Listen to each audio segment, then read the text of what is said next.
There's so much restless energy afloat now, isn't there? Can you feel that? Outside and inside, huh? Yeah, that's I think, a frequent visitor for all of us. It's probably the most frequent visitor in terms of what are called the afflictive or challenging emotional mind states, just in general. But now, restlessness is really taking a really central seat at the table for many of us, yeah. And for many of us in meditation, when we're meditating. Yeah. We talk about the wild horses running. When we close our eyes to try and meditate, aren't they? Aren't they just ready to run? Aren't they galloping through the landscape? Yeah. Yeah. One of the most important areas of focus, I think, in our meditation during this time, is to address restlessness, to see how we can settle it a bit. And we talk about calm as one of the real factors, important factors to cultivate in this practice, in these practices. But I think calm is not near at hand at all at this point. Nonetheless, starting to limit, kind of contain the degree of restlessness is helpful on many levels. And I want to say this, it's helpful on an absolute physical health level. Because what's going on, it's not just restlessness, it's stress. And when low-grade chronic stress is running frequently through our system, and when stress chemicals are being released into our bloodstream more of the time, it's absolutely going to be correlated with health. They've already determined that 86% of all illness is stress-related. Well, what does that mean? I mean, largely it means stress chemical related. It's the stresses running through our system. And I believe the next really big wave of research in mindfulness is going to address physical health benefits. I think doctors will be recommending vitamin D and meditation as central to actual physical health. And at a time like this, I think we need to hold this in mind. And we need to do anything we can to limit the amount of stress and anxiety rushing through our systems and our lives. And in meditation, do whatever we can to invite moments of calm, half breaths of calm. You know, as if even the smallest moments of letting go of the breath a little bit more on the exhale mattered. You know,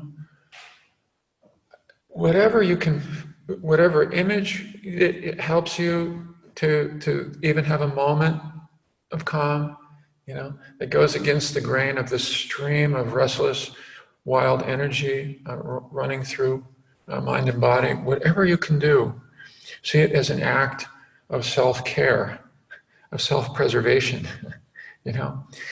Not to mention the fact that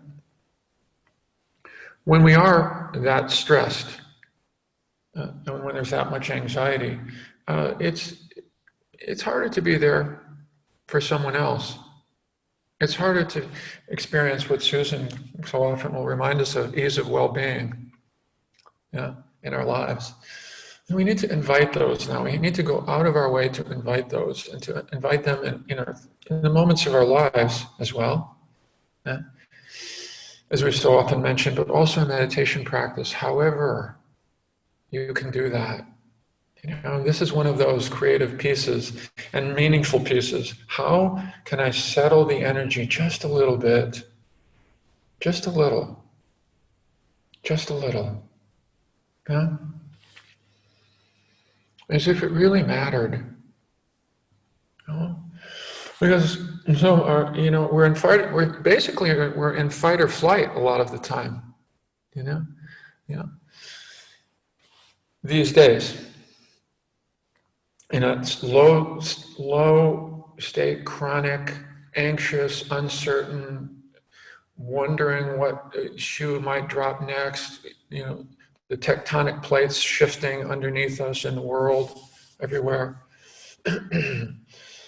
And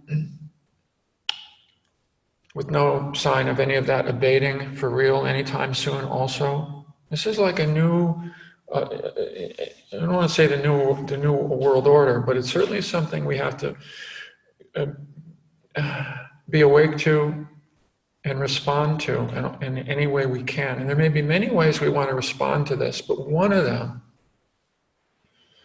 is to calm ourselves as much as we can, however we can, so that we can be better equipped to respond however else we may need to respond as we move through our lives.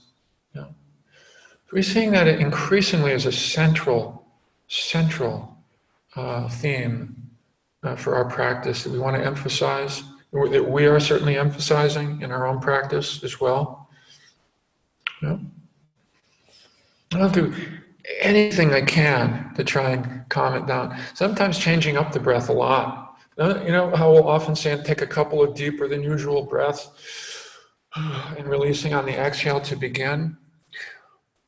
Well, do that any time during the meditation period, when you start to just feel it. It's sticky, it's stuck, it's tight, it's contracted, the breath. Deeper breaths, if that helps me. Any image that will help. I will often go to an image of myself sitting in the steam room in my workout, my gym. I haven't been there for a while, obviously, where that sense of relaxation, lying on the beach, place in nature, whatever, whatever will evoke something a little bit more calming for yourself. Take it as a real serious practice, part of your practice now, for your own well-being and for those, for the world, for your own well-being and for the world, And there are so many in the world who do not have the time, the energy, the luxury, we could say, the tools to be able to calm even a little. And we do. So let's do that a little. It's for our benefit and for others' benefit as well. If we can stay upright and stay not calm, because that's asking too much, but at least getting some breaks from the anxiety and the stress.